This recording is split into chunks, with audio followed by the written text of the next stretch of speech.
미국 국립암연구소는 브로콜리를 최고의 항암식품으로 꼽았습니다. 특히 비타민C가 풍부의 레몬의 2배, 감자의 7배나 들어있어서 부족한 비타민C를 섭취하기에 좋은 채소입니다. 하지만 우리는 잘못된 방법으로 브로콜리를 조리해서 중요한 영양소를 모두 파괴하고 있습니다. 심지어 학교는 물론 대부분의 식당에서 사용하고 있는 방법이라 충격적이었습니다. 그래서 오늘은 1. 브로콜리 올바른 조리법 2. 브로콜리 놀라운 효능 3. 브로콜리와 시너지가 좋은 최고의 음식들 총 3가지 주제를 알아보겠습니다. 오늘 영상 끝까지 시청하시면 아까운 브로콜리의 영양소를 버리지 않고 온전하게 흡수하는 방법까지 알차게 알아가실 수 있을 겁니다. 1. 브로콜리 올바른 조리법. 많은 분들이 브로콜리를 끓는 물에 살짝 데쳐서 초장 같은 데 찍어 드십니다. 아삭한 것을 좋아하는 분들은 1분 이내로 살짝 데치고 물컹한 걸 좋아하는 분들은 좀 더 오래 삶을 겁니다. 그런데 이렇게 물에다 데치거나 삶으면 항산화 효과, 항암 효과를 만들어내는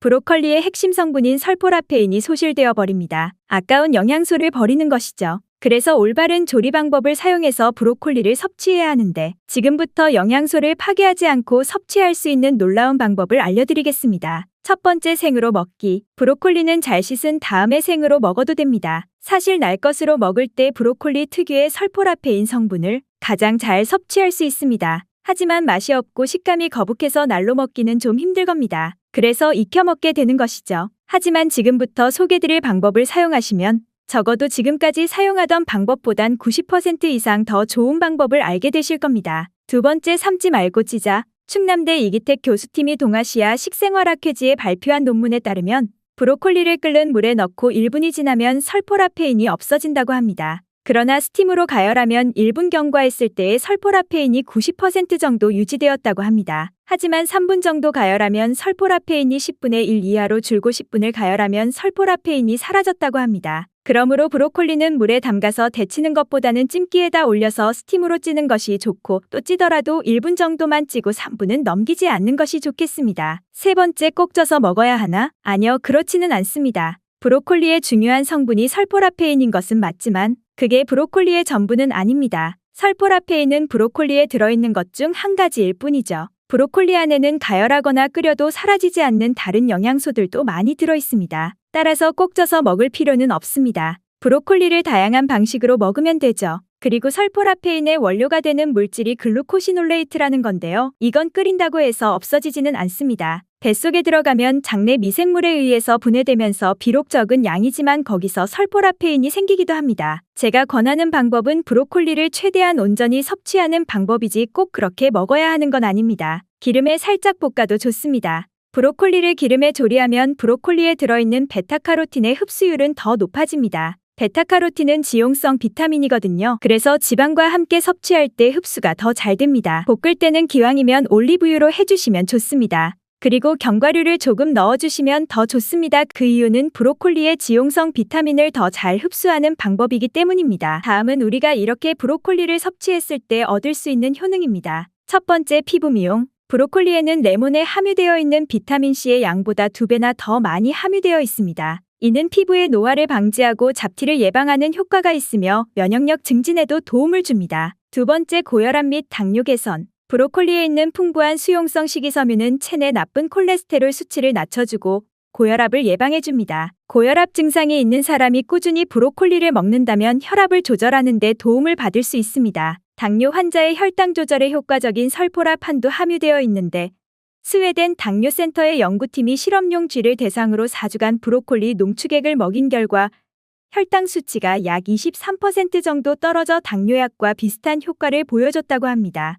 세 번째, 암 예방. 미국 국립암연구소가 선정한 10대 암 예방 식품 중 하나인 브로콜리는 말기 유방 암세포의 성장을 차단할 뿐만 아니라 초기 암 종양 억제에도 효과적입니다. 이는 브로콜리에 함유된 설포라판 때문인데 각종 연구에 따르면 이 성분이 백혈병 세포 수치를 크게 감소시켜주고 전립선암, 폐암, 위암, 대장암 등의 발병률을 낮춰준다고 합니다. 네 번째, 위장 보호. 브로콜리는 양배추보다 많은 비타민유를 함유하여 위염과 위궤양에 좋으며 식이섬유와 무기질이 풍부해 생리적 배설을 원활하게 하고 위장 기능을 활성화하는 데 도움을 줍니다. 다섯 번째, 면역력 증강. 비타민 A는 피부나 점막의 저항력을 강화하고 감기나 세균의 감염을 예방하는 효과가 있습니다. 특히 브로콜리의 새싹에는 비타민 A의 전구물체인 베타카로틴이 다량 함유돼 있어 면역력 증진은 물론 야맹증에도 효과가 있습니다. 6번째, 피로 회복. 브로콜리의 풍부한 비타민 C는 몸속 해로운 활성산소를 제거해 피로 회복 및 노화 방지, 감기 예방 등의 좋은 성분입니다. 3. 브로콜리와 궁합이 좋은 음식들. 이번엔 브로콜리와 같이 먹으면 시너지가 좋은 음식들을 알아보겠습니다. 첫 번째, 양파. 항암 식품으로 잘 알려져 있는 브로콜리는 바이러스의 저항력이 높아 감기 예방에도 효과적입니다. 이러한 브로콜리의 효능을 높여주는 음식이 바로 양파입니다. 브로콜리는 바이러스 감염과 증식을 저지하는 작용을 하는 물질인 인터페론 분비를 촉진하는데 양파가 이 작용을 도와주기 때문입니다. 브로콜리와 양파는 볶음 요리, 수프, 샐러드 등에 함께 사용하기 좋습니다. 두 번째, 한라봉. 의외로 브로콜리와 궁합이 좋은 과일로는 한라봉이 있습니다. 브로콜리에는 철분이 풍부하게 들어있는데 한라봉에 다량 함유되어 있는 비타민C가 철분의 체내 흡수를 높여주는 효과가 있습니다. 귤과 오렌지 또한 비타민C가 풍부하여 브로콜리에 함께 곁들이면 비타민C가 강화되어 질병에 대한 저항력을 높일 수 있습니다.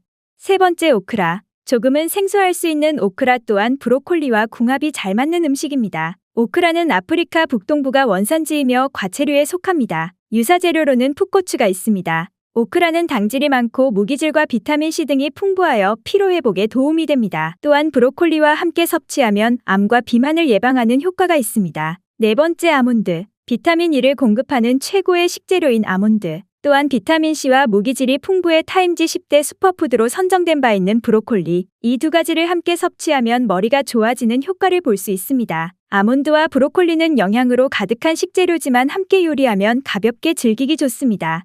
다섯 번째, 멜론. 브로콜리는 눈의 피로를 풀어주는데 좋은 비타민 A가 풍부하기 때문에 눈 건강에 도움이 됩니다. 이때 칼륨이 다량 함유되어 있는 멜론을 함께 섭취하면 멜론의 칼륨이 혈압을 낮춰주어 눈의 피로를 덜어주는데 더욱 효과적입니다. 평소 눈의 피로가 누적되기 쉬운 현대인들에게 안성맞춤이니 건강 간식으로 즐겨보는 것도 좋습니다.